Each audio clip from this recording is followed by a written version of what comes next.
La Facultad de Derecho da la más cordial bienvenida a todas y todos nuestros seguidores al ciclo de conferencias en línea Jueves de Derecho Civil con el tema Proyecto de Código Civil, que será moderado por el maestro Miguel Ángel Beltrán. Adelante, maestro. Gracias, Lorena Redondo. Gracias, desde luego, al director de la Facultad de Derecho, al doctor Raúl Juan Contreras Bustamante, a quien su colegio de profesores de Derecho Civil, le agradece enormemente este espacio que empezó como una excepción.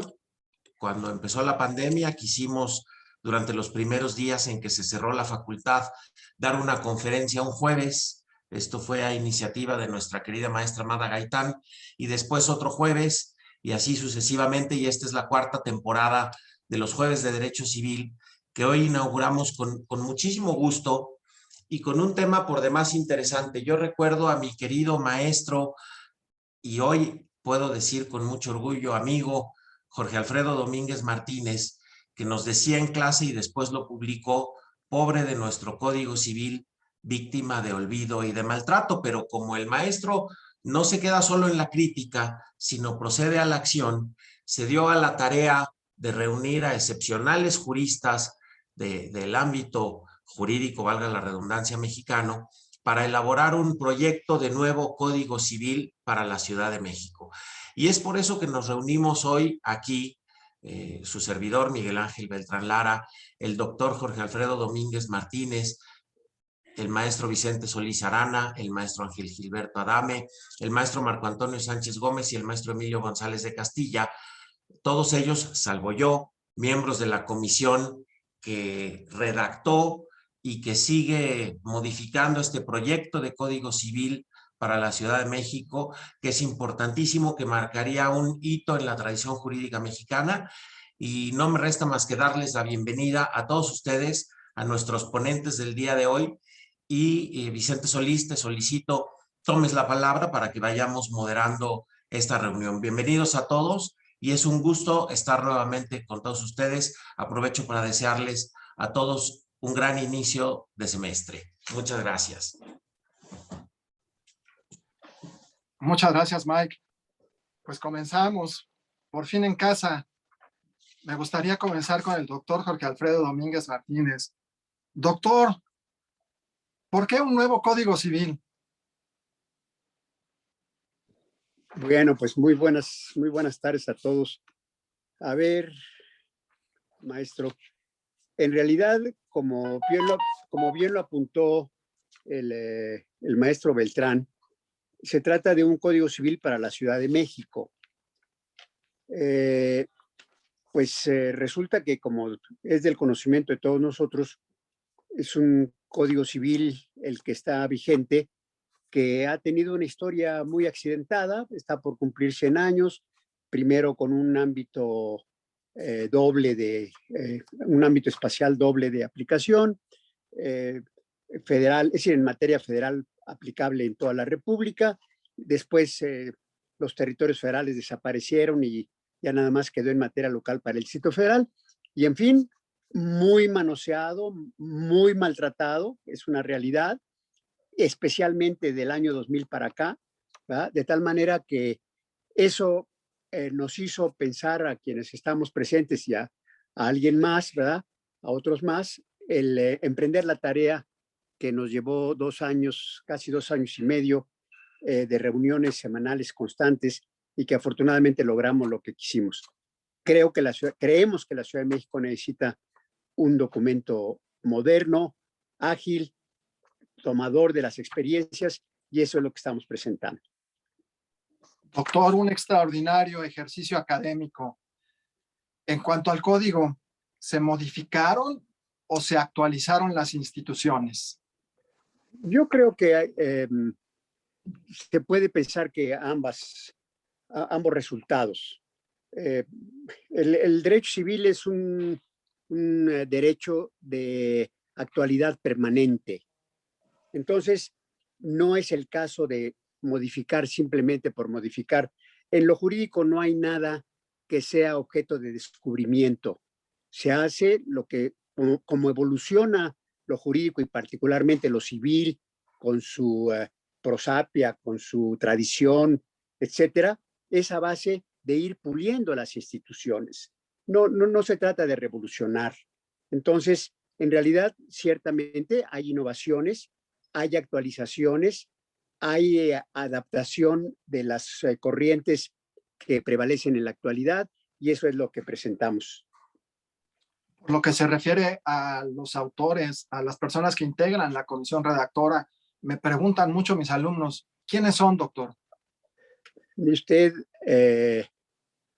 primero que nada, y por todos conceptos la señalo en primer lugar, a la doctora Sandra Raquel Contreras, ¿verdad? Que fue la representación del sector femenino en el grupo y que, pues, por razones ajenas y contrarias a nuestra voluntad, no está presente. Además de ella está Gilberto, que así está con nosotros, Gilberto Adame, Ángel Gilberto Adame, el colega nuestro notario Héctor Cárdenas, profesor de la Universidad Iberoamericana y del ITAM, el Roberto Garzón, que no está con nosotros, también conocedor de la materia, particularmente de familia, el maestro Emilio González de Castilla, lo mismo Marco Antonio Sánchez, otro abogado con mucho estudio, con mucho enjundio, y particular y casualmente usted también, ¿verdad? Entonces esa es la coautoría que hay en el código, en el proyecto de código. Doctor, en cuanto al sistema, ¿qué sistemática siguieron? De las más, digamos, de las más usuales, de las más tradicionales, el plan Gallo y el plan Savigny, pues creo que lo que hicimos fue adaptar el plan Savigny, que está basado en el Código Civil alemán del año de 1900, porque inclusive es como está el programa de Derecho Civil en la facultad, en nuestra facultad, que es ir de lo general a lo particular y consecuentemente dejar al final las partes más complejas donde se suman todas las instituciones de lo civil, que es el derecho de familia y el derecho de las sucesiones. Entonces, doctor, ¿consultaron algunos otros, algunos otros códigos o alguna legislación internacional de otros países? Por supuesto, todo lo último que ha habido en la disciplina en materia legislativa. Concretamente, está vaciado, en primer lugar, reformas muy recientes de los años de 16 y 18 al Código de Napoleón en materia de la teoría de las obligaciones, el Código Civil y Comercial argentino, que es de 2015, y de ahí para atrás, todo lo moderno, el Código portugués, un poco más atrasado, es decir, en cuanto a tiempo, el Código italiano, pero el Código peruano también, que es de los 90, el Código Civil para la provincia de Quebec, que son todas documentos legislativos que se han hecho con toda seriedad, se han trabajado con toda seriedad y que nuestra pretensión fue tenerlos en cuenta. Algunos, por ejemplo, el propio Código Civil alemán, que es constantemente revisado y creo que el resultado ha sido favorable. Doctor, quisiera agregar algo más por lo que se refiere a esta primera parte antes de entrar al libro primero.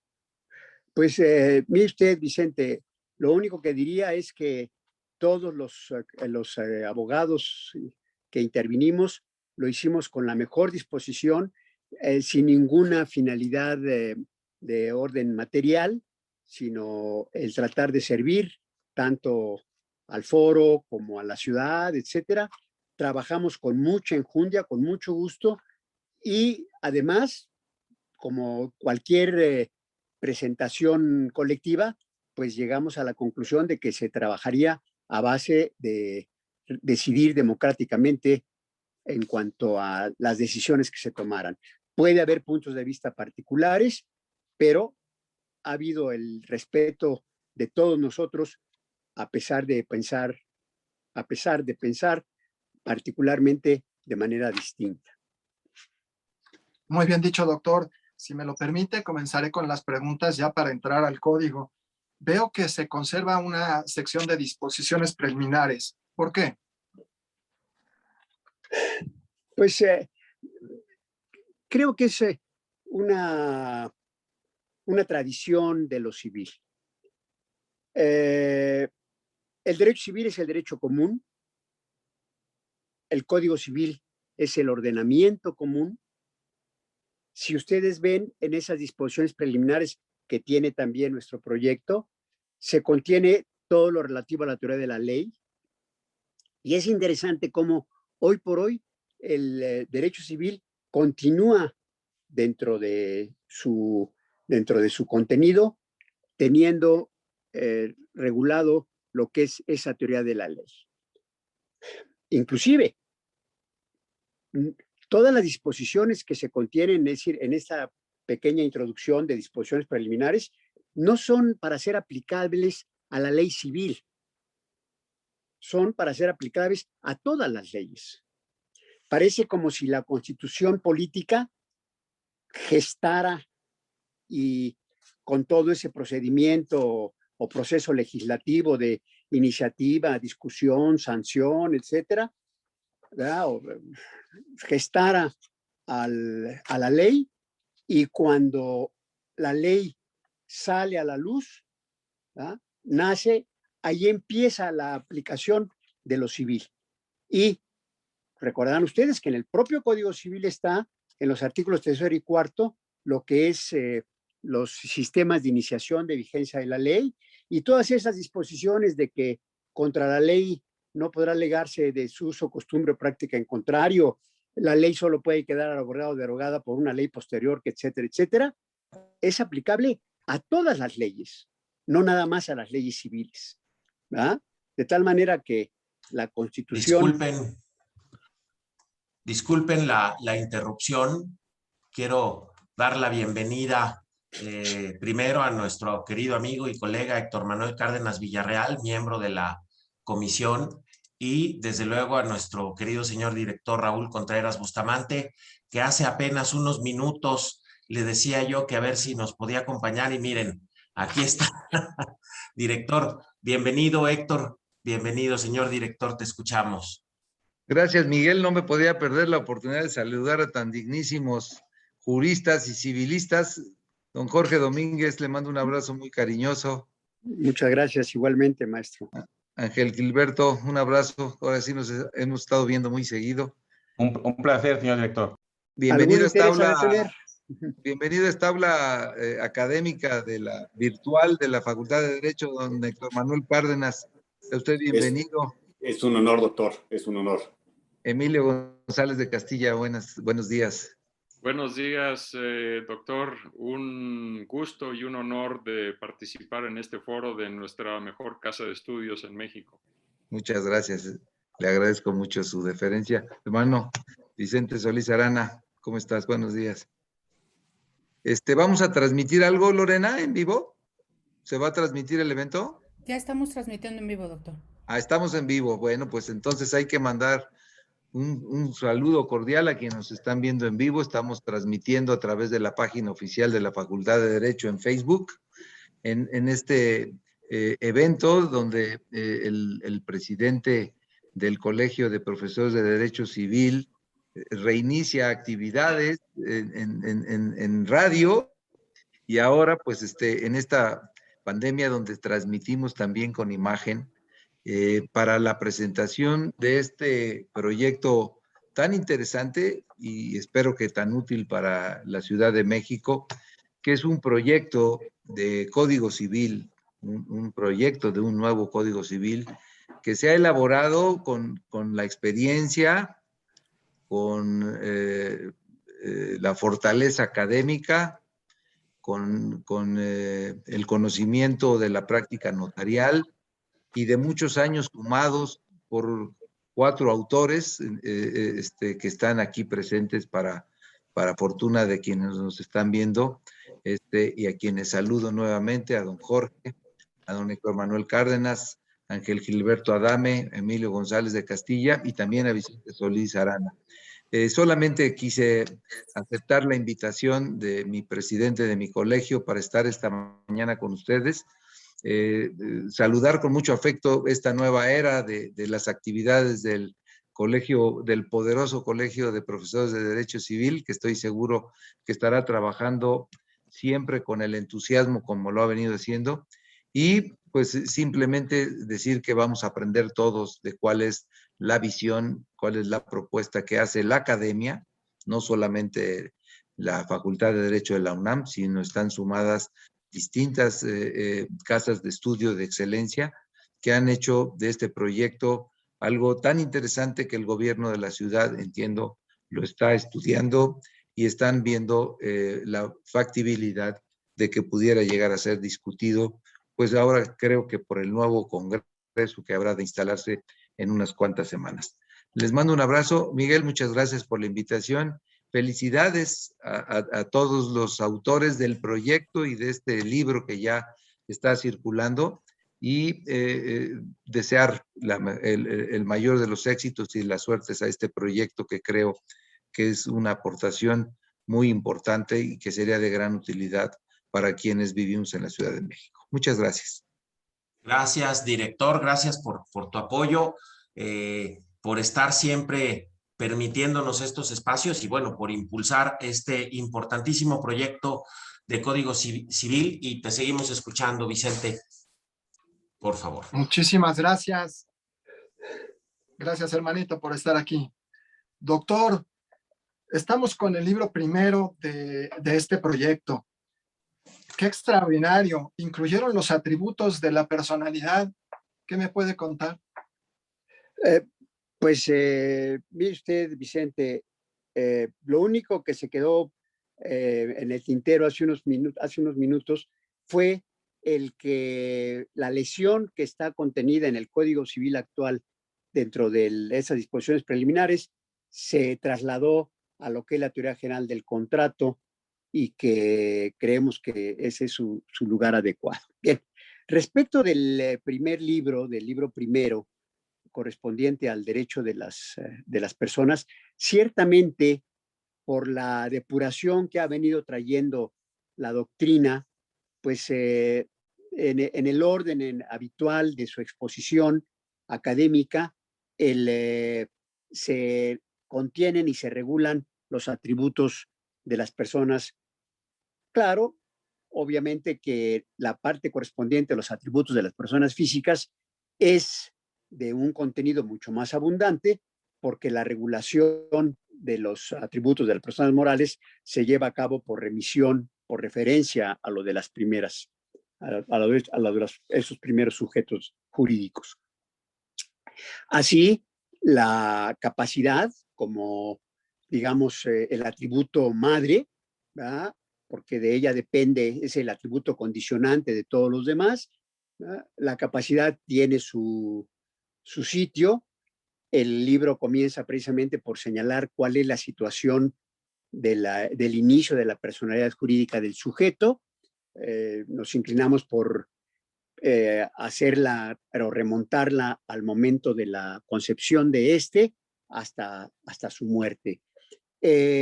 En cuanto al Estado civil, se deja bien claro lo que es su concepto para, si bien mencionarlo paralelamente a lo que se ha acostumbrado a tener como tal, que es la situación de la persona en relación con el matrimonio, lo hacemos extensivo a lo que es su realidad como atributo de las personas físicas, inclusive como atributo exclusivo de las personas físicas, porque las morales carecen de él, ¿verdad? Y tenerlo como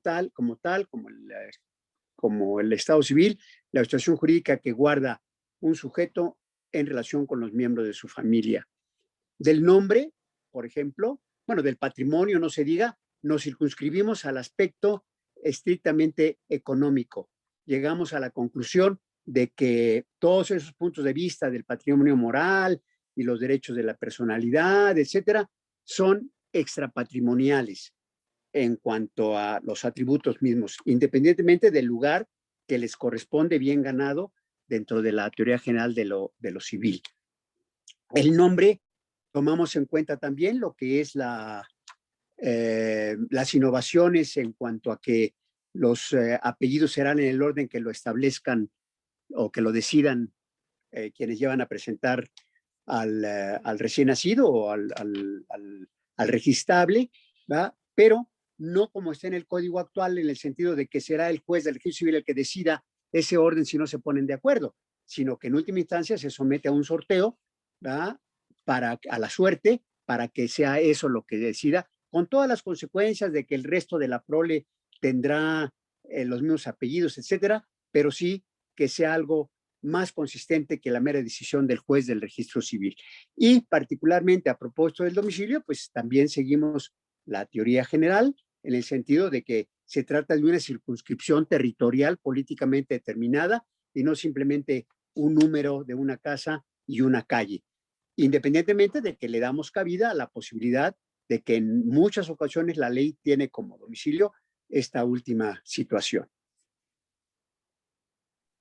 Verdaderamente extraordinario leer el proyecto porque se respira muchos tratados internacionales, quizá nada más con el cambio de una sola palabra.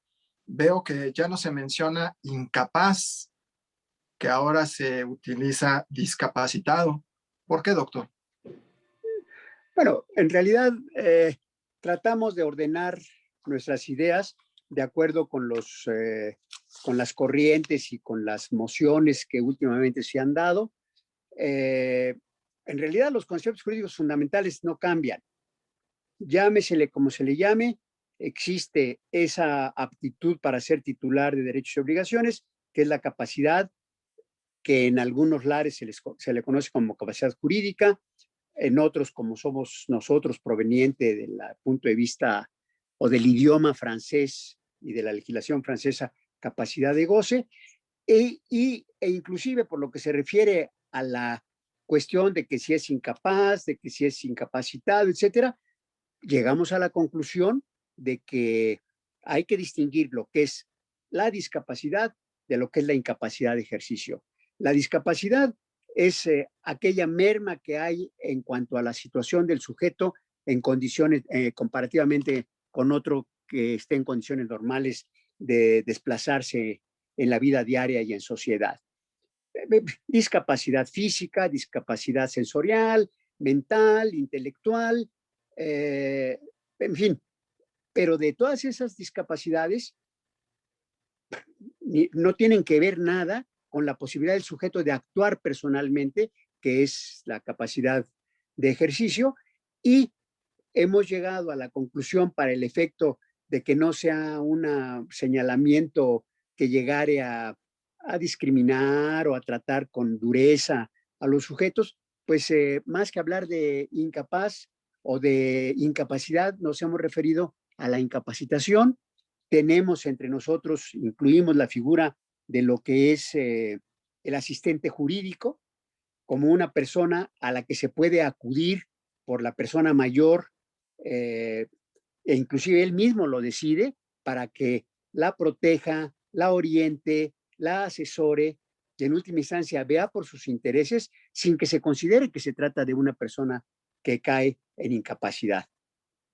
Creemos que corresponde a las autoridades el apuntalar toda esa reivindicación a que se hacen acreedores quienes padecen de alguna discapacidad y llegar a determinar con la precisión adecuada cuando es que realmente una persona no puede, y utilizamos esa fórmula porque es una fórmula tradicional que tiene una prosapia y una historia pues hasta milenaria entre nosotros, de que no puede gobernarse por sí mismo.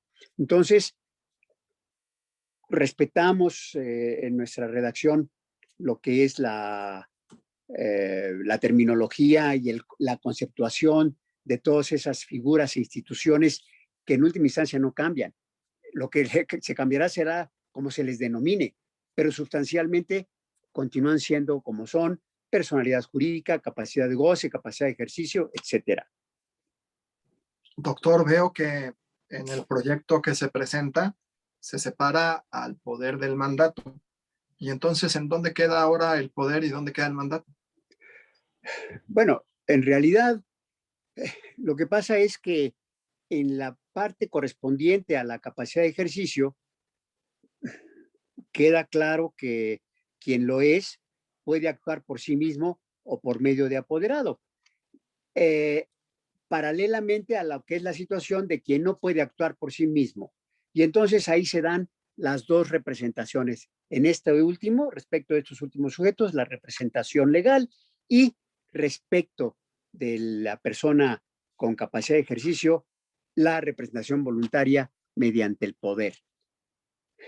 Dejamos atrás lo que es la figura del poder o del mandato, según lo trata nuestro código, del mandato sin representación, no para darle cabida en la representación voluntaria, sino porque el mandato o el poder, como quiera llamársele, sin representación, es una figura que más bien se presta para la aguzadez, para el oportunismo que tiene el comerciante. E inclusive nuestro código de 28 tomó la figura del Código de Comercio del siglo antepasado, de 1880 y tantos. De tal manera que en nuestro concepto no se trata de una figura, el mandato sin representación, que sea para la seriedad y para la buena fe que debe haber en materia civil. Por lo que se refiere ya bueno, regulamos aquí en esta parte lo que es el poder irrevocable, lo construimos con mucho mejores cimientos, y en su momento el señor notario Héctor Cárdenas Villarreal nos hará favor de insistir en la figura, porque a él le toca y a él le tocó precisamente apuntalar esa diferencia que hay entre lo que es el poder y lo que es el mandato. El primero como un presupuesto o como condicionante del mandato. Estarás de acuerdo, Héctor, ¿verdad? Ok. A sus órdenes, Vicente. Doctor, en el caso del registro civil, ¿cuál es la propuesta del proyecto? Mire usted, ahí precisamente en legislación comparada aparece en España la llamada ley del registro civil. Tiene la característica innovadora de que no es un registro civil de actos jurídicos o de actos y hechos jurídicos, como es el registro del nacimiento, del matrimonio, de la defunción, etcétera, etcétera, del divorcio, sino que esa ley, y así nosotros lo incorporamos en el proyecto, esa ley lo que regula para el registro civil son a las personas, a los sujetos. Es decir, así como el registro público de la propiedad cambió de ir libro tras libro según iban cayendo las operaciones, y lo que tienen ahora en el registro de propiedad es el folio destinado a un inmueble en particular. Igual, nuestra pretensión con el proyecto es que las inscripciones sean en lo que llamamos en el proyecto el registro de cada persona. Sí, sería, lo digo entrecomillado, el folio de cada persona. Muy bien, doctor. ¿Quisiera agregar algo? Nada, simplemente, bueno, sí fui omiso en su momento y aprovecho la oportunidad, que es interesante cómo nuestro grupo, los autores de este proyecto, tenemos como origen académico y como profesores distintas instituciones de la facultad. Bueno, pues está Ángel Gilberto, está Raquel Sandra, su servidor, en fin, pero también nos hizo favor de acompañarnos y hemos seguido de la mano Emilio González de Castilla como profesor de la Escuela Libre de Derecho, Roberto Garzón de la Universidad Panamericana, y lo mismo podríamos decir de Marco Antonio Sánchez Gómez, que es profesor de la Escuela Internacional de Derecho y Jurisprudencia, y si alguno se me va, pues es involuntario. Bueno, Héctor Cárdenas, profesor de la escuela, como decíamos, de la Universidad Iberoamericana y del ITAM, en fin, hubo también oportunidad para traer a nosotros puntos de vista, a lo mejor unos más o menos conservadores, más o menos liberales, etcétera, pero de gran utilidad para el proyecto. Y que en suma, creo que en su momento fueron 225 años de experiencia como académicos impartiendo la materia de derecho civil. Ahorita ya llevamos 230, ¿verdad? Muchas gracias, doctor, por haber contestado las preguntas. Si me lo permite, seguimos avanzando. Es el Claro. turno de Marco. Mi querido Marco, qué grandes aportaciones. ¿Podríamos comenzar diciendo qué es bien?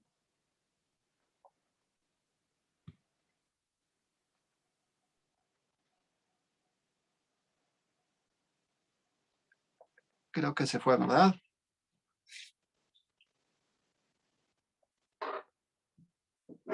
Ok, se fue de la transmisión, pero podemos seguir avanzando. En el turno está Emilio González de Castilla. Mi querido Emilio, Vicente. podemos comenzar diciendo qué pasa con esto de la teoría general del acto jurídico o la teoría general del contrato, género o especie, qué se reguló, qué aportaciones hay en materia de obligaciones. Bueno, es una aportación muy importante, Vicente. Desde luego, históricamente se había seguido la teoría del acto jurídico como género y el contrato como especie. La verdad es que en la práctica los contratos, tanto típicos como atípicos, son la principal fuente de las relaciones obligacionales, y entonces se dio un realce muy importante a la teoría general del contrato, sin dejar de reconocer, desde luego, nuestra tradición histórica.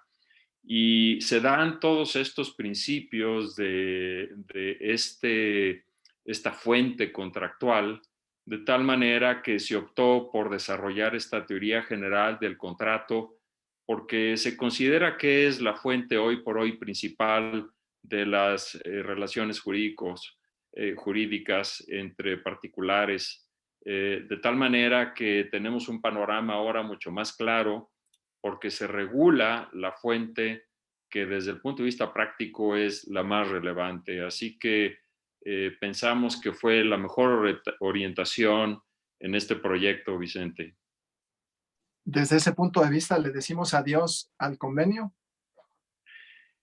En algún sentido sí, porque el convenio y su diferencia con el contrato sin duda dio sus aportaciones teóricas, conceptuales, que sirvió mucho para ubicar al estudiante en el estudio del derecho, pero en realidad lo que es relevante es el acuerdo de voluntades como fuente de las obligaciones. Y esta distinción entre convenio y contrato, insisto, sin dejar de reconocer su aportación, era una aportación más bien académica para que el alumno se orientara en el conocimiento del derecho privado y del derecho común, pero que desde el punto de vista práctico quizá no fuese tan relevante y se prestaba a discusiones que no tenía mucho sentido, de tal manera que hablar ahora del contrato y de la teoría general del contrato se considera que es lo más adecuado para que tenga un impacto en la sociedad más sólido este proyecto que hemos desarrollado, Vicente. Y vaya que quién lo dice, ¿no? Un gran maestro de obligaciones de la Escuela Libre de Derecho. Muy bien, Emilio. En el caso de otra figura, la estipulación a favor de tercero, por ejemplo, ¿se maneja como una modalidad contractual? Sí, ha sido discutido cuál es la verdadera naturaleza jurídica de la estipulación en favor de terceros, sobre todo por la ubicación que tiene esta figura en el Código Civil de 28. Y si se le ve en su ubicación actual, que es la declaración unilateral de voluntad, al revisar sus disposiciones, pues llegamos a las conclusiones de que hay incompatibilidades comenzando con el primer artículo que la regula, en donde se dice que en los contratos se podrá estipular en favor de un tercero. Y se hizo toda una revisión histórica y pensamos que en realidad se le daría una mayor claridad si se ubica dentro de los contratos. Y por eso se cambia de ubicación a esta figura que es tan importante. Ya no aparece en la declaración unilateral de voluntad y aparece ya como una figura de naturaleza contractual, porque nos parece que esa naturaleza le da una mayor estructura y comprensión a todas las consecuencias jurídicas que derivan de esta figura. Adiós a la inexistencia. Bueno, regresamos al origen de estos temas, Vicente. Si hacemos un poco de memoria, en Roma existía realmente lo que ahora serían dos tipos de nulidad, la nulidad pública y la nulidad pretoriana, que durante siglos satisfacieron toda la problemática jurídica. Fue en realidad en época mucho más moderna, con la teoría de Bonnecas, que surge la teoría de la inexistencia, que ha creado, a mi modo de ver, cierta confusión, al grado pues que tenemos ya decisiones de nuestro máximo tribunal en donde ya unifica la inexistencia con la nulidad porque hay diferencias que son teóricas. Entonces, en realidad lo que hicimos en el proyecto fue regresar al principio y hablar de estas dos nulidades que, bien interpretadas y estructuradas como pensamos que lo hicimos en el proyecto, en realidad solucionan todos los problemas jurídicos y no vamos a tener que invertir grandes esfuerzos por tratar de hacer una diferencia tripartita que hoy en día quizá ya no sea aconsejable, sobre todo pues porque con regresar a estos principios pensamos que tenemos todo el esquema para solucionar la problemática práctica en torno a las nulidades, Vicente. Muy bien dicho, Emilio. Pasando a otra figura jurídica en cuanto al enriquecimiento sin causa, ¿es una institución autónoma? ¿Qué opinas? Sí, desde luego hay un convencimiento personal y en las discusiones que tuvimos en el proyecto creo que llegamos a esa conclusión.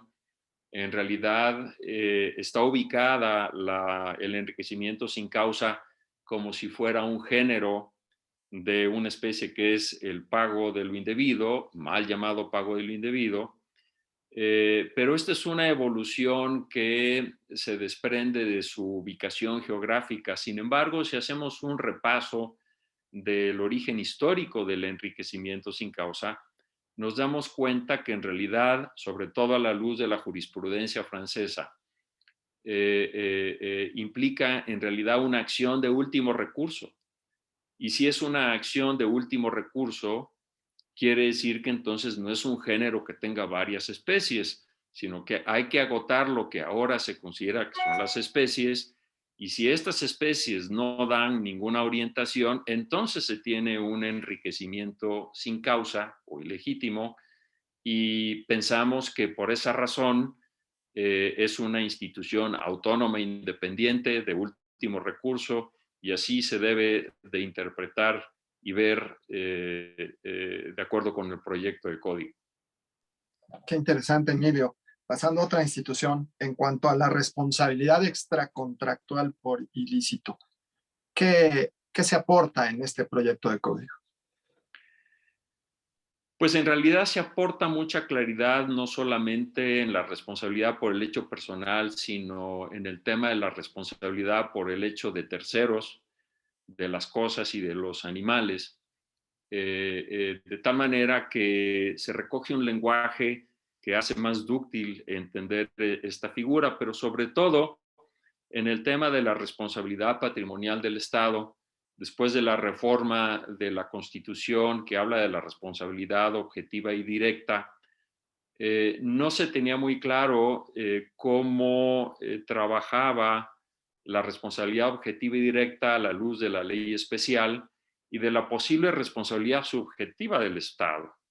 Y aquí se mantiene este doble aspecto para completar y complementar lo que puede ser la responsabilidad patrimonial del Estado, que sería objetiva y directa por una parte de acuerdo con la ley especial, pero hay un campo en donde no necesariamente se cae en esa especialidad y entonces podría surgir una responsabilidad subjetiva del Estado, ya con una carga de la prueba distinta, pero entonces se complementa en el código esta visión de la responsabilidad por el hecho del ilícito extracontractual. Creemos que es una aportación muy buena. Emilio, en cuanto al incumplimiento de las obligaciones, hablan de reparación. ¿En qué consiste la propuesta del proyecto? Pues quizás sea una de las propuestas más interesantes porque se precisa lo que antes solamente se infería, en el sentido de que la reparación tiene que ser integral e íntegra, es decir, tiene que comprender el daño material, el daño moral y el daño en la integridad física. Ya se menciona con todas sus letras en forma expresa en el código, cosa que en el actual no se tiene. Y por otra parte, si bien se mantiene el principio de la responsabilidad como fuente de colocar a la víctima en la misma posición que tenía antes del ilícito, se abre el parámetro siguiendo la vanguardia de varias legislaciones y entonces se introduce lo que es la posible reparación por el daño punitivo, como se le ha llamado, o sancionador.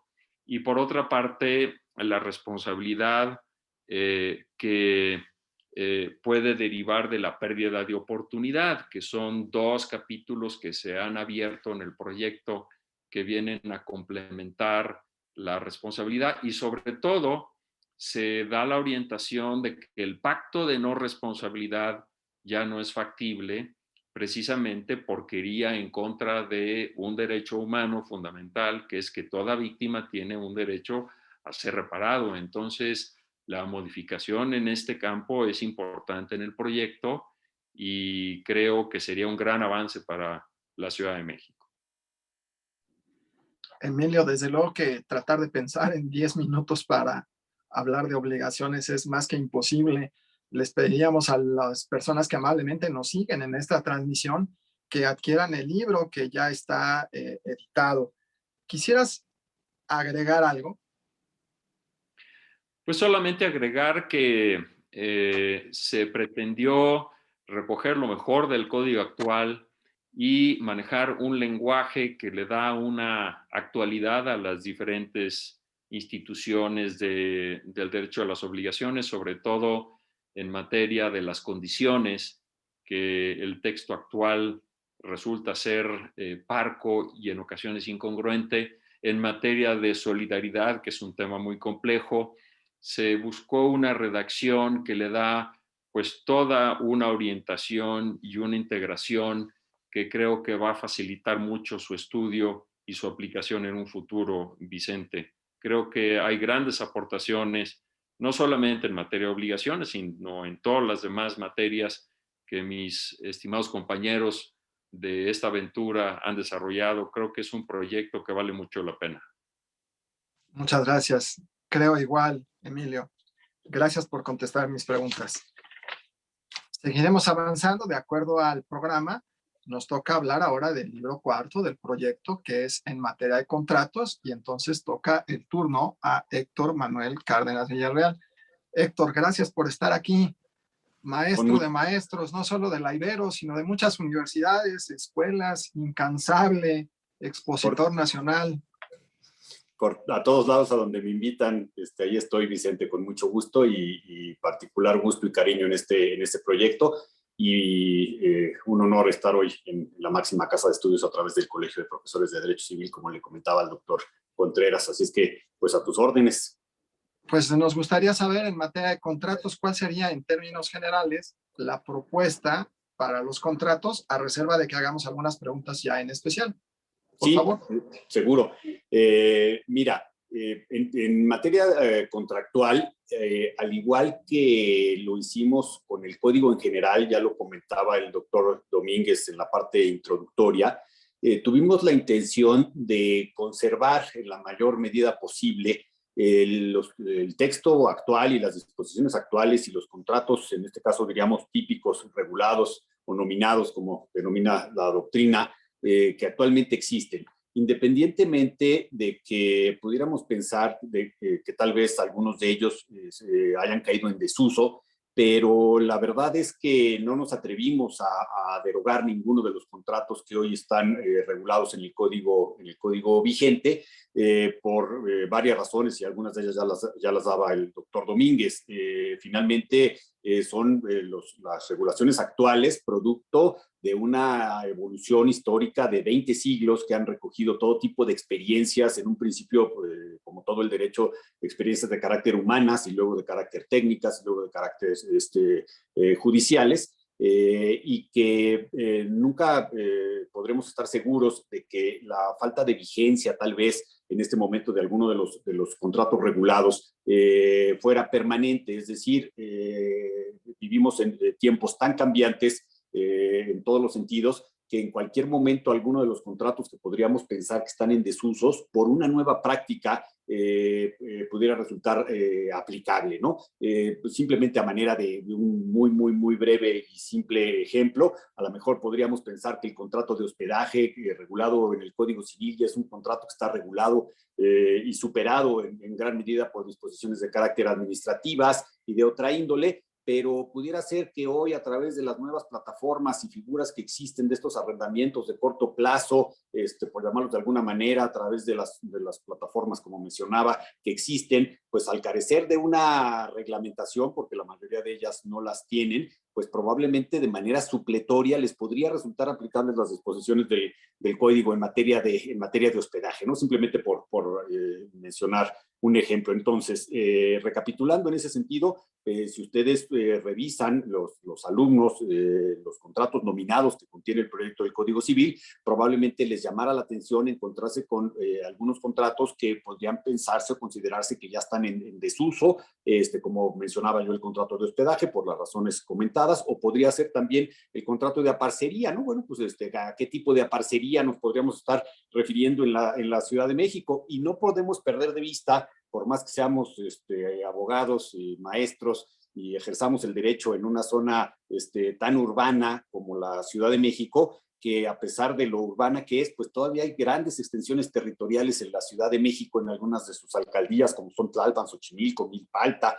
Tláhuac, en donde efectivamente se lleva a cabo una labor agrícola, y no podemos darle la espalda a esas situaciones que a lo mejor carecen de una reglamentación supletoria y que les pudiera resultar aplicables, ¿no? Adicionalmente, para continuar con la respuesta a tu pregunta, Vicente, diría que se hizo una mejor sistematización de las definiciones de los contratos, que como ustedes saben, nuestro código actual utiliza fórmulas muy distintas para a veces definir y a veces no definir a los contratos que está regulando. Aquí podrán ustedes encontrar nuevos planteamientos en este sentido, en donde, a pesar de la idea general, en el sentido de que la ley no le corresponde definir, pues nosotros pensamos por muchas razones lo contrario, y sí aportamos una definición de cada uno de estos contratos típicos que ahora están contenidos en el proyecto del Código Civil, como les decía yo, de manera ordenada, de manera sistemática.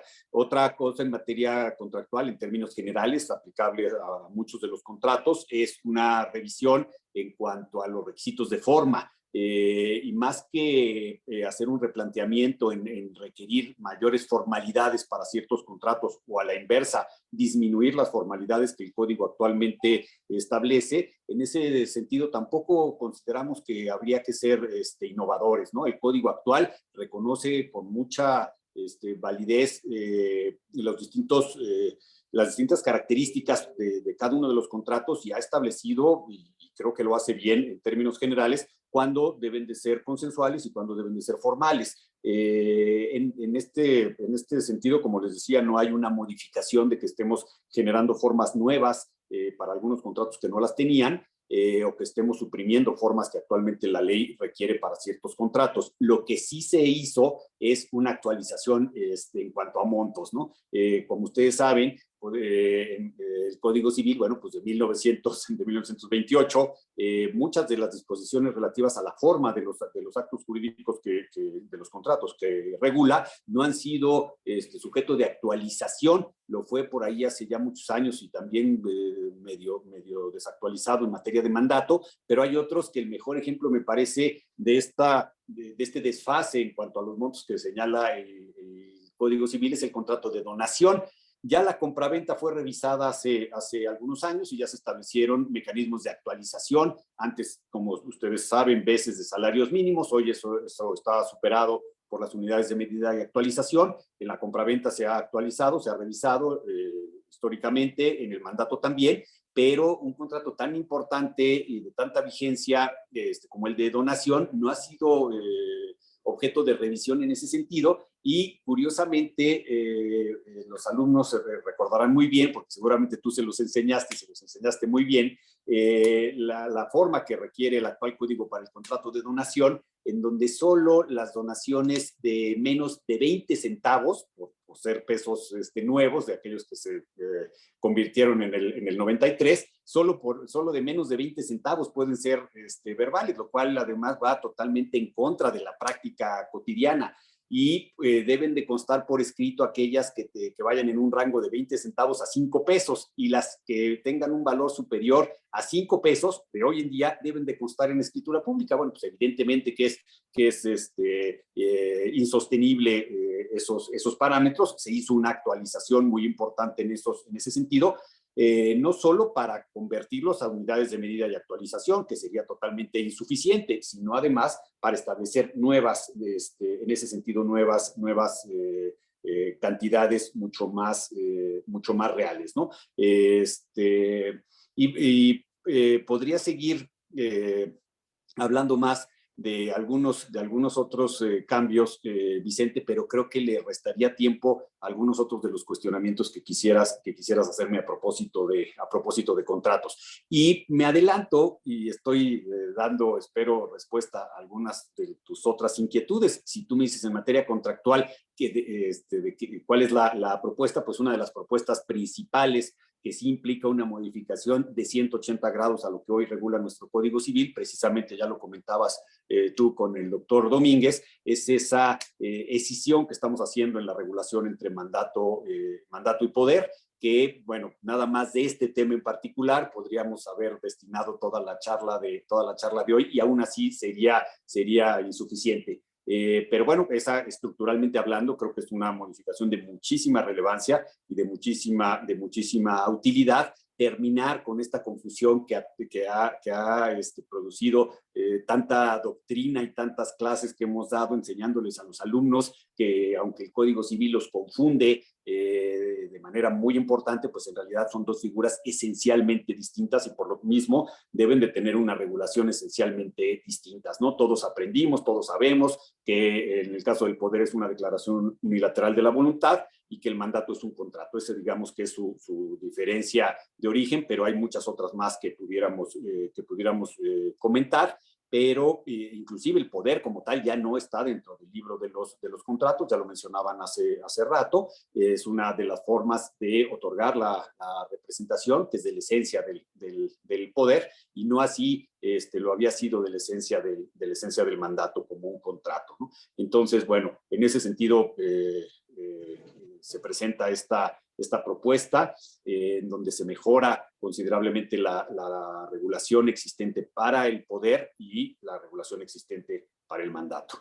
Me haces recordar hace algunos años mis clases de doctorado en la UP, cuando a finales del siglo pasado y principios de tú dabas la clase y hablabas de las ideas de separar al poder y al mandato. Lo lograste. Sí, así es. Bueno, lo logramos en un proyecto que esperemos, como dijo el doctor Contreras, que sea bien visto por todas las instancias, pues básicamente legislativas, que lo tienen que ver, aprobar y que tengamos esta regulación mucho más eficiente, ¿no? Y mucho más clara. Muy bien hecho. Gracias. Adiós al mandato sin representación. Adiós al mandato sin representación. Así es, tal cual lo expresas tú. Esto va muy de la mano precisamente con esta distinción que estamos haciendo ahora entre el poder y el mandato.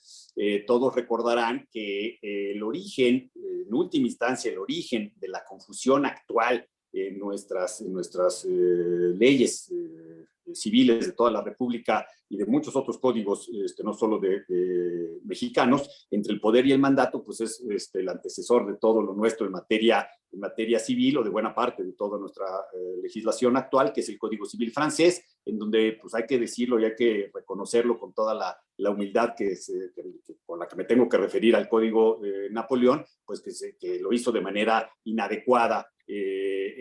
La confusión entre el poder y mandato de ahí surge precisamente porque en el derecho francés se planteó que el mandato siempre sería representativo, es decir, que siempre tendría que ir de la mano de un poder. Como hemos comentado, el mandato por sí mismo no otorga ningún tipo de representación si no va acompañado de un poder, ¿no? Entonces, de ahí empieza el Código de Napoleón a confundir estas dos figuras, estos dos conceptos que son radicalmente distintos. En ese sentido, nuestro código actual, el código de 1928, optó por reconocer, permitir y regular el mandato sin representación. Nosotros creemos, Vicente, y así fue la opinión de prácticamente de todos los que participamos en el proyecto, que en las condiciones actuales de nuestra sociedad, y me refiero evidentemente a la realidad nacional y concretamente a la de la Ciudad de México, cuando desafortunadamente hay que reconocerlo, uno de los grandes lastres que tenemos es la corrupción, los altos niveles de criminalidad, el lavado de dinero, todos estos fenómenos que tanto desgaste le producen a nuestro país. Desafortunadamente, en la mayoría de los casos, y no es en la totalidad, pero sí en la mayoría de los casos, se ha utilizado el mandato sin representación como una fórmula para ocultar actos que, si se hicieran de la manera que correspondería, de alguna u otra manera serían actos ilícitos, ¿no? Hoy, cuando nos cambiamos de canal y nos vamos de la esencia del derecho, que es desde luego el derecho civil, y nos vamos al derecho administrativo, y hoy pensamos en la ley para la prevención e identificación de operaciones con recursos de procedencia ilícita, pues en términos de las disposiciones que establece esa ley que nos es aplicable a muchos de nosotros en nuestra práctica profesional, pues es prácticamente imposible el que hubiera una operación a través de un mandato sin representación. Consideramos que es conveniente privar de esa característica al mandato para que, en todo caso, el que esté actuando por cuenta de otro lo haga en nombre de otro. ¿Sí? Así fue, ya no se permite a partir de este proyecto, ya no se reconoce, ya no se regula el mandato sin representación. Se define al mandato como aquel contrato por el cual una persona va a desempeñar en nombre y por cuenta de otro, no por cuenta propia, los actos jurídicos que éste le encargue, ¿no? Así es, Vicente. Héctor, fíjate que veo que ponen en el proyecto, en el caso de la sociedad, un solo socio. Sí, es una innovación bien importante. Nos cambiamos de canal y nos vamos a las personas morales de naturaleza civil, concretamente asociación y sociedad civil. La asociación civil, consideramos que por su esencia no podía gozar de esta posibilidad de que una sola persona constituyera una asociación civil, porque pensamos que por las características y el objeto que tiene la sociedad civil requiere necesariamente de la suma de los esfuerzos de los asociados. Sin embargo, no así en la sociedad civil, que es de naturaleza radicalmente distinta. Como ustedes saben, existen en muchos países legislaciones que hoy reconocen inclusive con ese nombre, sociedades unipersonales en materia mercantil. Después de hacer el análisis correspondiente, llegamos a la conclusión de que no hay ningún impedimento para pensar que una sola persona, valga la expresión, pueda afectar con el reconocimiento de la ley una parte de su patrimonio para la realización de las actividades que las sociedades civiles permitan.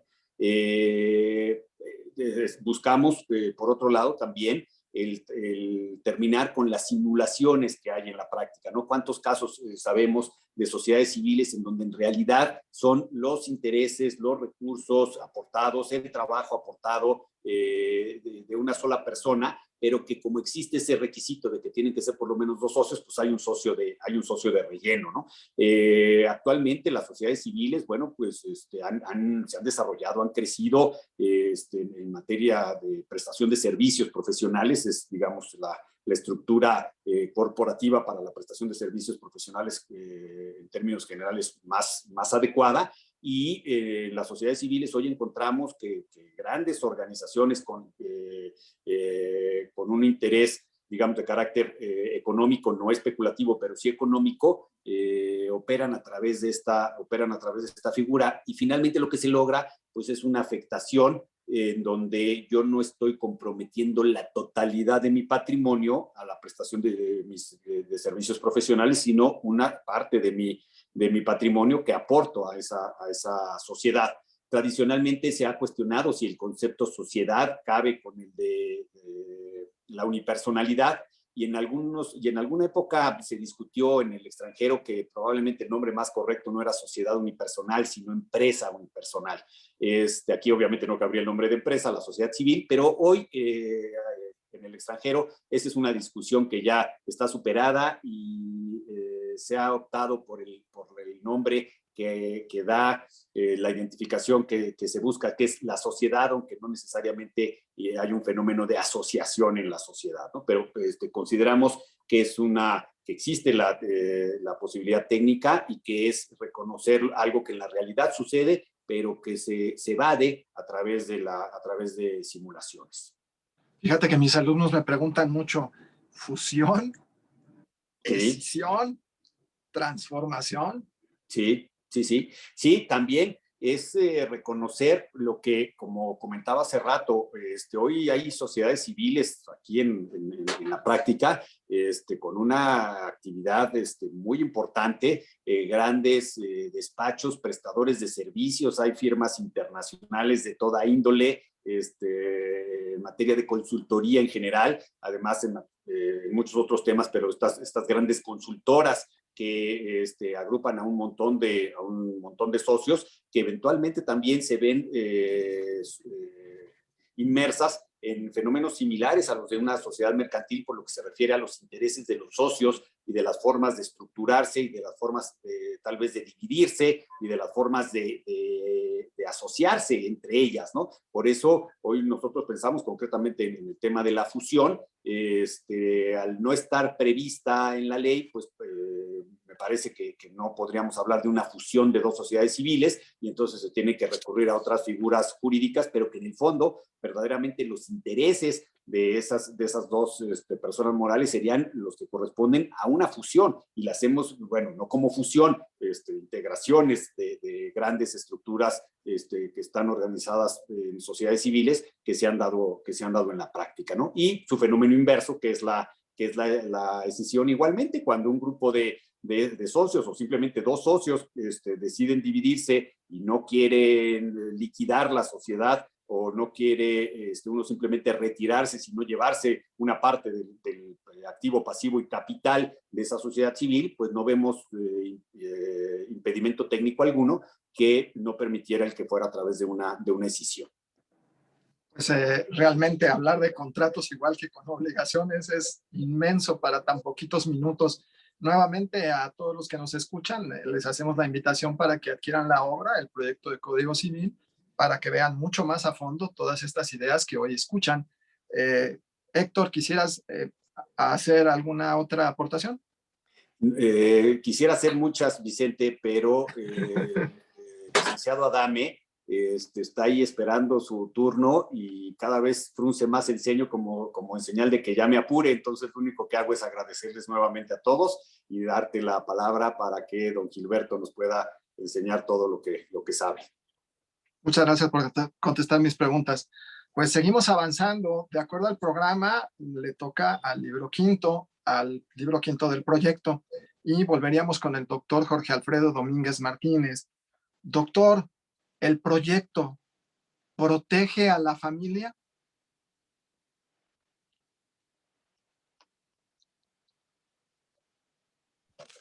Gracias.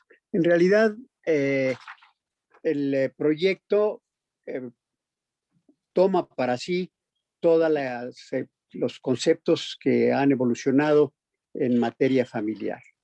Lo que es el matrimonio de personas de un mismo sexo, lo que es el divorcio sin expresión de causa y, en general, todo aquello que es la tendencia a proteger a las personas o a los sujetos que se encuentran en condiciones de desventaja física, de madurez, etcétera, está a la orden del día en el proyecto.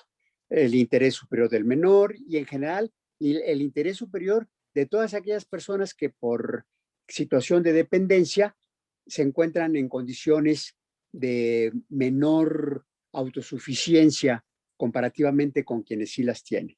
Ahora, por otro lado, y me voy a permitir ciertamente abreviar porque creo que el tiempo se está viniendo encima, Vicente, si me autorizas, tiene, por ejemplo, innovaciones en cuanto al régimen patrimonial de la sociedad conyugal, en cuanto a que deja de ser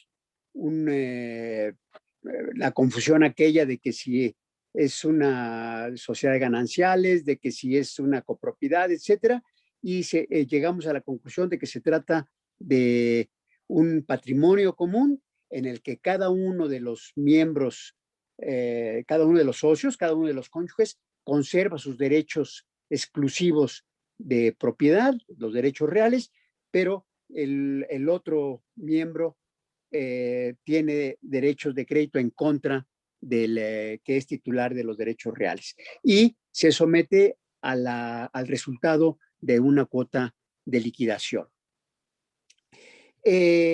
Todo lo que es la cuestión que tanto ha avanzado de la reproducción asistida, tomamos un punto de partida, se aceptan todas las pruebas genéticas que procedan, se prohíbe la clonación y, en general, tiene, por ejemplo, instituciones innovadoras como es la patria potestad prorrogada, ¿verdad? O continuada, de manera tal que aquella persona que no puede gobernarse por sí mismo por padecer de alguna discapacidad mental y que llega o se acerca a su mayoría de edad, quienes ejercen la patria potestad pueden acudir a tribunales para solicitar que continúe esa patria potestad que se ejerce, que tradicionalmente es nada más respecto de los menores.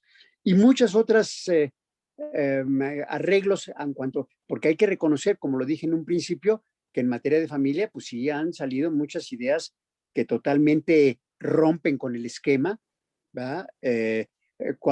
Quiénes se presumen hijos de matrimonio, en fin, el proyecto actualiza con seriedad todo aquello que es la materia de familia. Eso es lo que puedo decir respecto doctor. a familia. Gracias por contestar mis preguntas y seguimos avanzando en el orden que tenemos programado. Nos toca el libro sexto, por lo que se refiere a las sucesiones, y toca el turno ahora de Ángel Gilberto Adame López. Gilberto, gracias por contestar las preguntas. En general, en materia de sucesiones, ¿cuál es la propuesta? Bueno, gracias Vicente, gracias a mi facultad y gracias que por fin podemos estar aquí presentando este proyecto que con orgullo te digo que hemos hecho un poco de ruido en el foro. La materia sucesoria, creo que el gran cambio, además de puntualizar, corregir y modificar ciertos aspectos que tanto del origen del código como en las reformas que fue recibiendo, hacían poco práctico o inentendible ciertas aplicaciones, ciertas disposiciones. Yo creo, si tú me preguntas, el fondo de la reforma en materia sucesoria está en la materia testamentaria, que si quieres ahorita entramos un poquito más a detalle, y segundo, la recepción de en la medida de lo posible, porque esto va avanzando rapidísimo, igual que el derecho de familia, de la ética, de la ética, de la biología, de la bioética en el tema del derecho, en particular del derecho sucesorio. Ahí hay una serie de casos que inciden en esta materia, como inciden muchísimo en la materia familiar, maternidad subrogada, etcétera, que obliga a un código moderno tener muy presente esos avances de la ciencia. En el caso de los nombres, adiós a la legítima. Sí, mira, el doctor Domínguez comentó que además, déjame hacerte un reconocimiento, al ser él nuestro coordinador, tú estarás de acuerdo conmigo, es el único que fue capaz de lograr que todos nosotros dedicáramos tanto tiempo a este trabajo. Además de su capacidad, pues su liderazgo hace que hayamos abordado este trabajo con tanto entusiasmo. Y al decir adiós a la legítima, va de la mano del doctor. Tú le preguntabas al doctor al principio si habíamos revisado legislación, además de extranjera, hicimos un ejercicio de derecho comparado. También hicimos un ejercicio de revisión jurisprudencial. Por ejemplo, se corrigió resoluciones de la Corte que ha venido resolviendo consistentemente de una manera concreta en contra de ciertas disposiciones, por ejemplo, alimentos. Bueno, pues ya se modificó, si ya la Corte ya resolvió.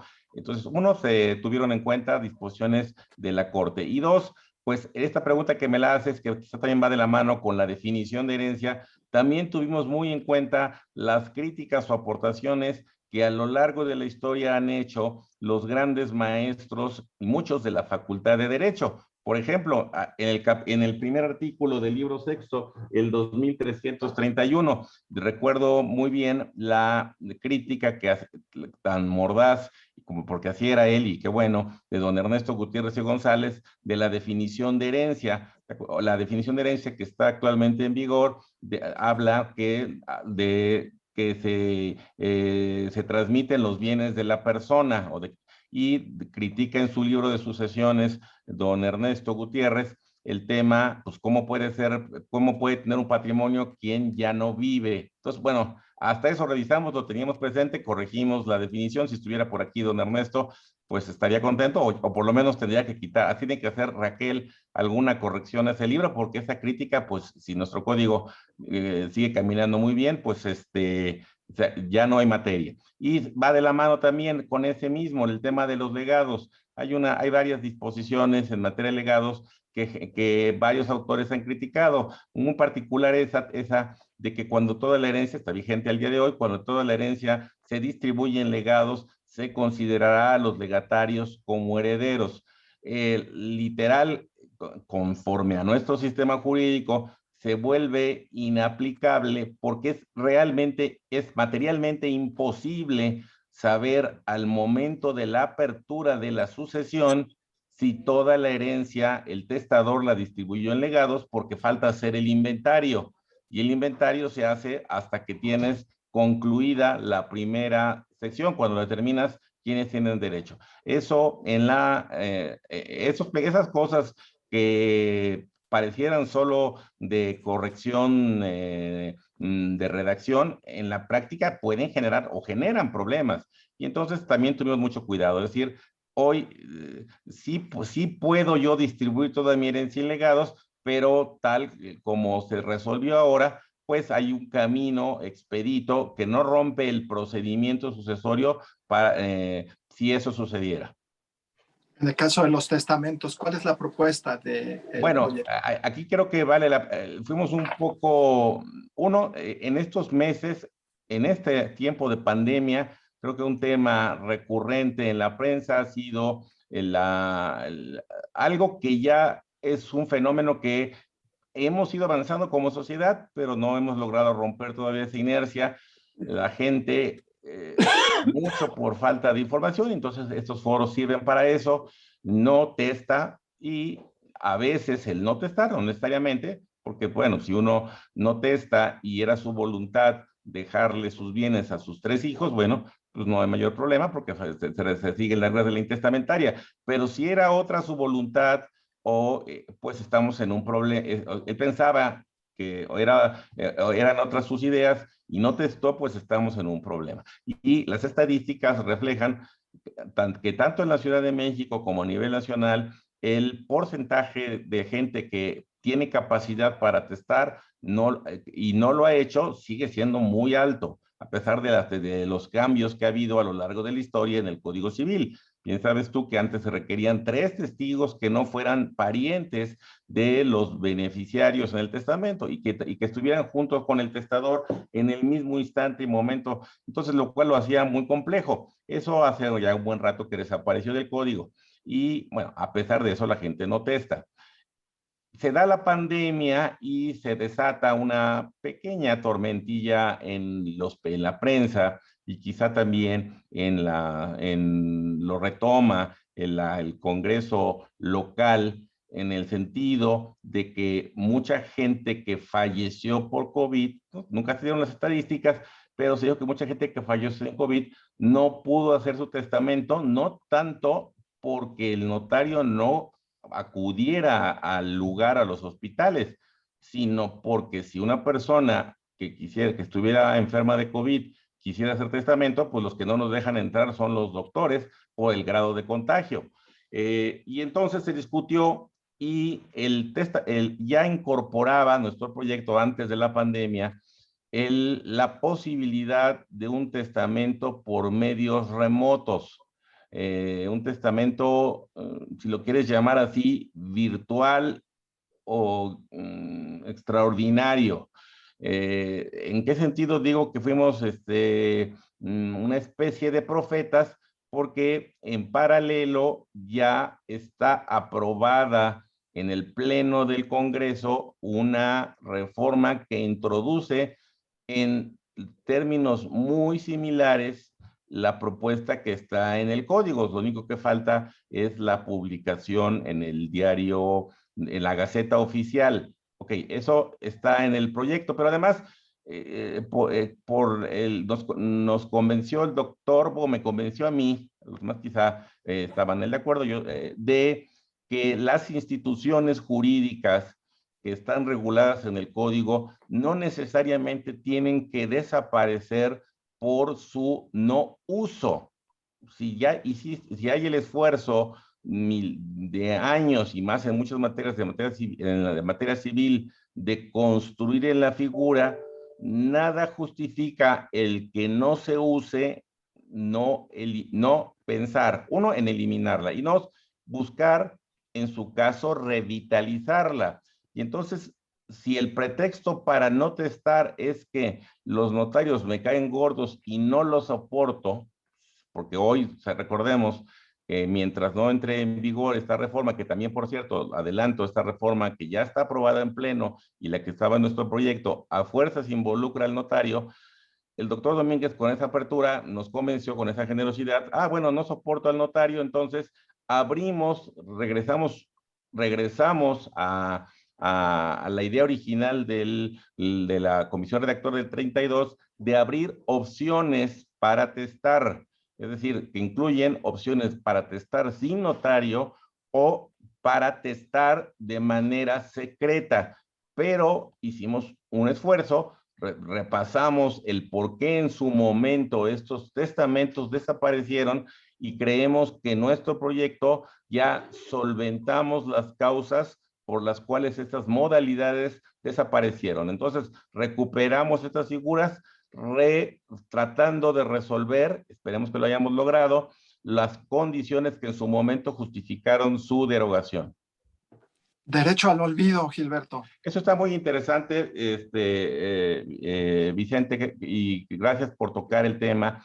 Es otro punto que va de la mano, no solo consultar la legislación comparada en este trabajo, con cualquiera que le entre a un tema de estos, además de que tiene que dedicarle mucho tiempo, además de que tiene que tener claro las opiniones del pasado, tiene que estar muy al pendiente de lo que está resolviendo la Corte con este esquema garantista que tenemos de 2011. Hoy cada resolución de la Corte, pues prácticamente es una norma jurídica y más en la reforma que está por entrar en vigor o que está en instrumentación, la reforma judicial, para el que no lo sepa, que recuérdense que antes para fijar jurisprudencia eran 5 resoluciones en el mismo sentido, hoy ya no es así. En la reforma ya basta una y ya fija criterio de obligatoriedad.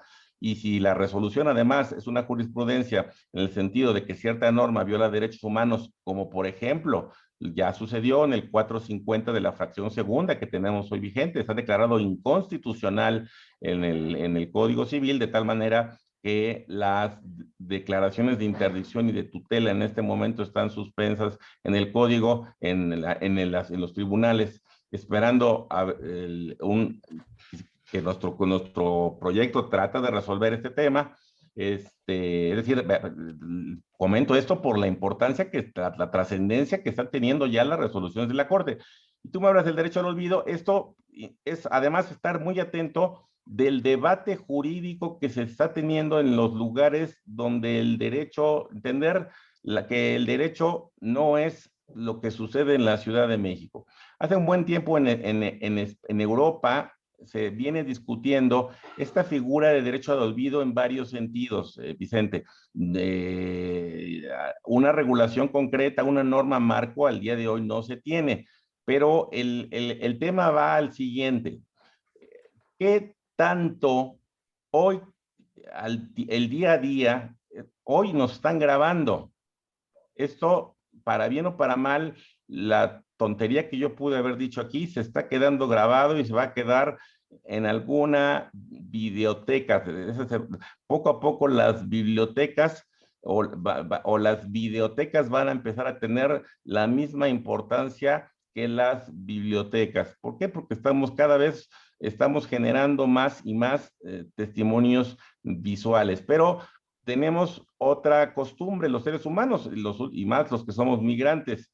Mi mamá desde que aprendió a usar el WhatsApp en la torre, porque no la suelto. A cada rato me está escribe y escribe. Y bueno, pues está bien, pues una manera de mantenernos comunicados.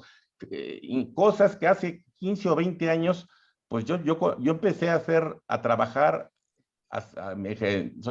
tengo 25 años de notario, y recuerdo perfecto que ejercía los primeros años de mi profesión sin una computadora.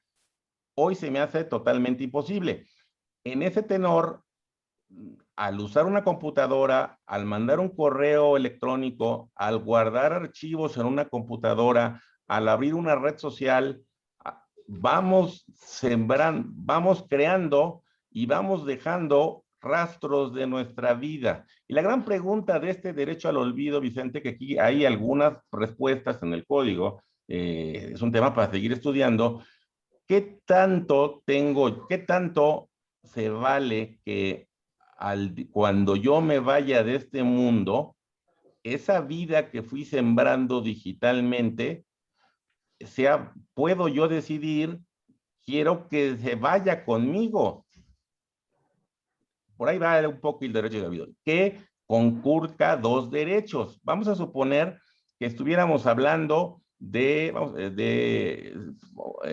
resulta que viviera Frida Kahlo y Frida Kahlo tuviera una red social. Frida Kahlo con la fama que la tenemos. Entonces entra la gran discusión. Oye, pues esos comentarios, esas cartas, esos fotos que subió Frida Kahlo, pues se trata de Frida Kahlo. La sociedad tiene mucho interés en conservarlas. Eso es el enfrentamiento entre el interés público y, bueno, afortunadamente Ángel Gilberto Adame, que es un notario que no tiene más, tiene dos o tres admiradores y punto, pues, ¿qué tanto es válido que cuando yo no esté, pues a mí me interesaría, por lo menos a mí, no sé, cada quien pueda tener sus decisiones, que toda la vida digital que haya yo creado se vaya y se olvide conmigo?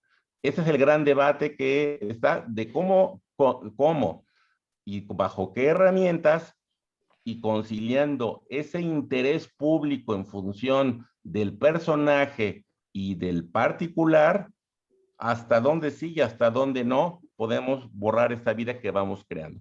Y en concreto, lo que generamos aquí es que en el testamento uno puede señalar expresamente qué quiero, en la medida que no hay ninguna norma más en este tema, ¿qué quiero que pase con mi vida digital? 2, ¿a quién le encargo que dé cumplimiento con mi vida digital? Y en su caso, le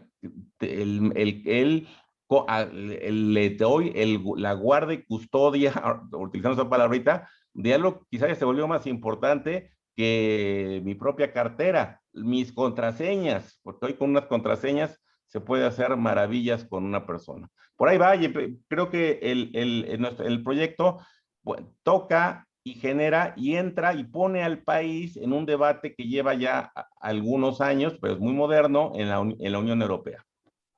Muchas gracias, Gilberto, por contestar mis preguntas. Gracias, Vicente, un placer. Pues vamos a concluir el programa del día de hoy. Tenemos como siguiente en la orden del día para que hable del libro segundo a Marco. Marco, qué bueno que estás con nosotros. Vámonos directo. ¿Qué es bien, Marco? Pues optamos en el proyecto por establecer una definición de bien, tomando en cuenta las disposiciones actuales del código para evitar interpretaciones indebidas sobre todo, y decidimos conceptuarlo como todo objeto de derecho que está en el comercio y por ende susceptible de ser propiedad exclusiva de una o varias personas, sean estas de derecho público o privado. Muy bien, una extraordinaria aportación. ¿Clausus o apertus? Bueno, pues en ese sentido consideramos conveniente por la seguridad jurídica que ello ofrece en el tráfico jurídico, pues con mantenernos en el numerus clausus por ser una serie cerrada. Es decir, en ese sentido la autonomía de la voluntad no puede crear nuevos derechos reales. Muy bien, Marco. Doctrinalmente se pensaba en medios para adquirir la propiedad y eso no estaba en el código. ¿Es una propuesta de este proyecto? Así es.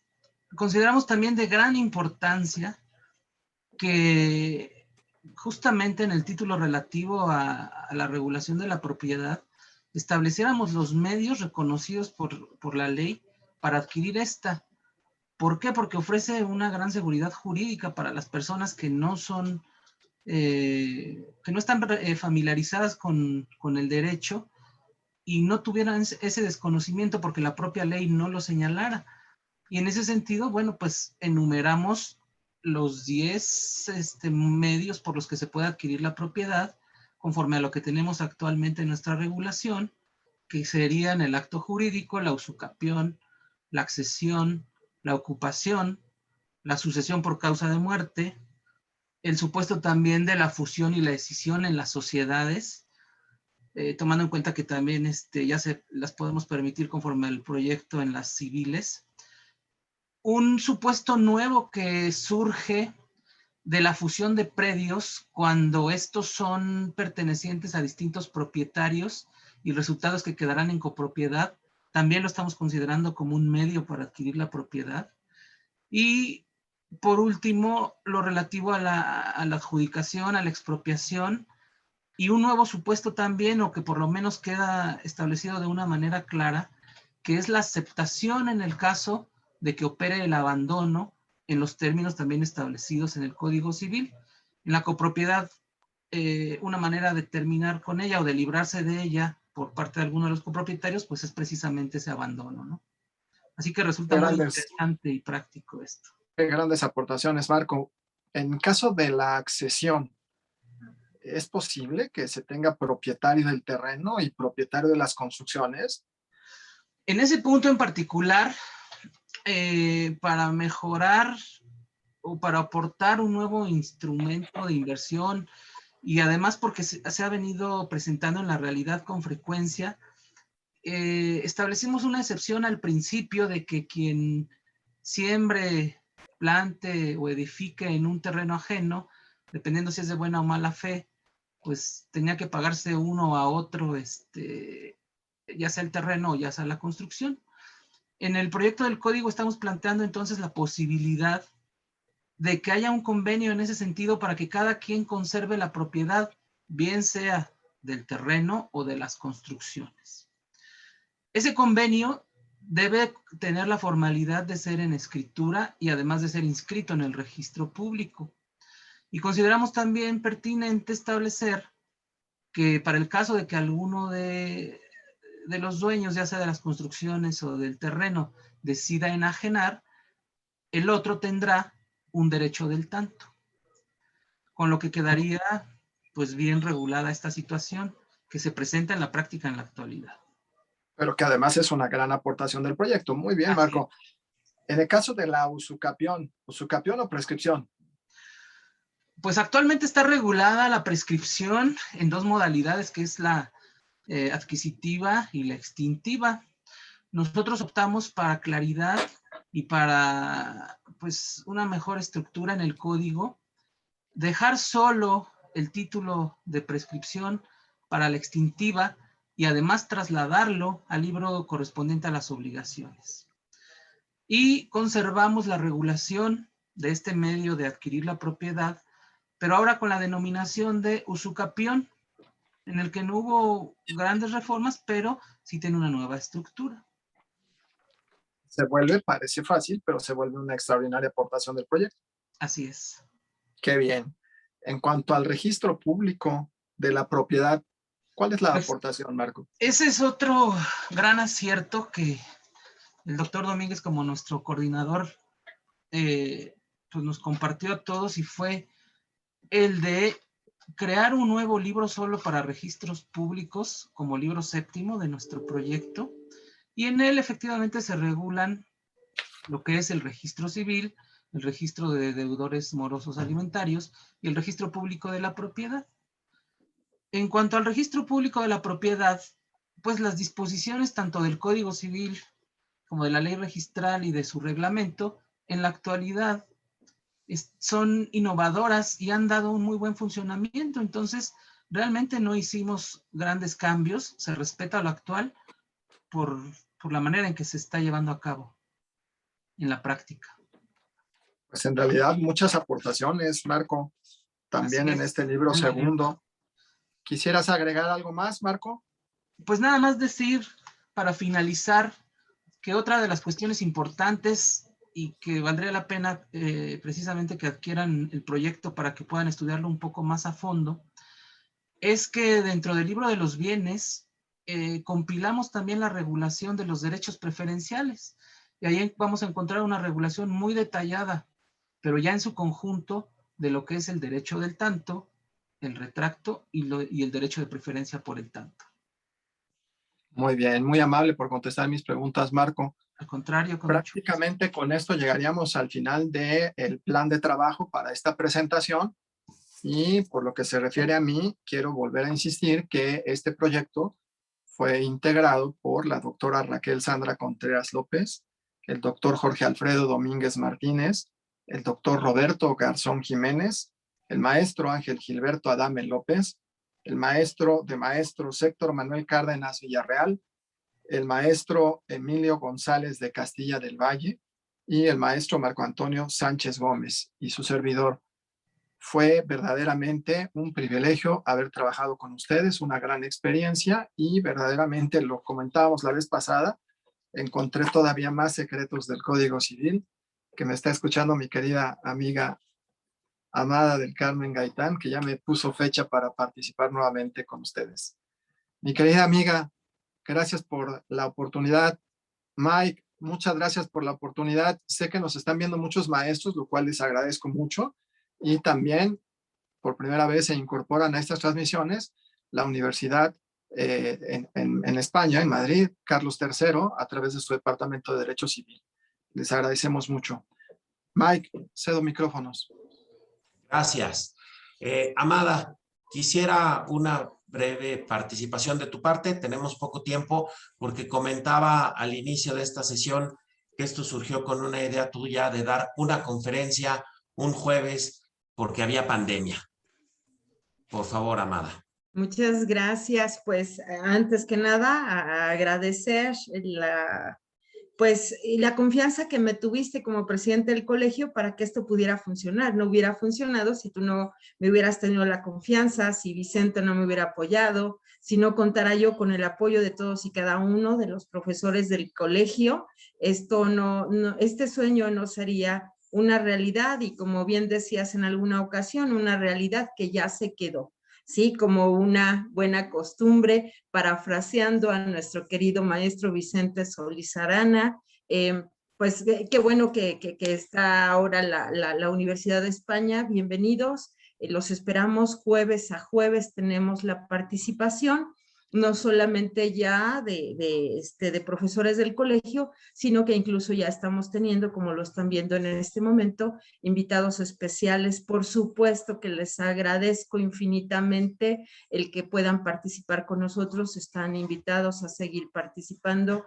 Miguel, muchísimas gracias, muchísimas gracias. Doctor Domínguez, uno de nuestros grandes pilares del Colegio de Profesores de Derecho Civil, y por supuesto de nuestro querido expresidente también, Ángel Gilberto Adame, que sin ellos no estaríamos en donde estamos en este momento, y por supuesto, desde luego, nuestro querido presidente actual, Miguel Ángel Beltrán Lara, grandes amigos, grandes notarios, grandes profesores de este colegio, y por supuesto también a nuestro querido maestro Vicente Solís Arana, vicepresidente de este gran colegio. Muchísimas gracias, Miguel, te cedo la palabra. Gracias. Bueno, pues felicitar a todos los ponentes, desear el mejor éxito para este proyecto de Código Civil. Tengo en mis manos la segunda edición, ya va por la tercera. Esperemos y vamos a seguir impulsándolo. Leía los comentarios hace un momento en la transmisión de Facebook, y un comentario que se repite mucho, además de las felicitaciones a los ponentes, es la gran ventaja de que este proyecto haya sido elaborado por juristas que practican el derecho y que lo enseñan. Entonces, de verdad, ojalá que esto prospere. No me resta sino agradecerles y desearles a todos el mejor de los éxitos. Gracias, Vicente. Si quieres despedir la transmisión, por favor. Con todo gusto, es un placer encontrarnos. Yo siempre he dicho que cuando dos o más personas se reúnen a hablar de derecho civil, cosas extraordinarias pasan. Hoy fue el mejor de los ejemplos. Haber mostrado a todo nuestro público, a nuestros alumnos, a nuestros maestros, a nuestros amigos, pues el fruto de más de 2 años de trabajo cotidiano y con mucha pasión de estos maestros apasionados, muy apasionados del derecho civil. Muchas gracias. Gracias por haberse conectado a este jueves de Derecho Civil. Gracias, gracias, gracias. Gracias a todos y como siempre, nuevamente gracias a nuestro querido director. Ya te vi, doctor. Muchas gracias. Si nos Aquí quieres... los estoy escuchando. Un abrazo a todos. Felicidades. Estuvo muy interesante en los ratos que pude entrar y salir porque Amada me tenía muy ocupado. Muy bien, pues gracias, director. De verdad, este espacio tú lo has abierto para tu colegio y se ha difundido muchísimo los logros de la facultad. Muchas gracias. Gracias. Hasta el próximo jueves. Que les vaya muy bien. Nos vemos. Gracias.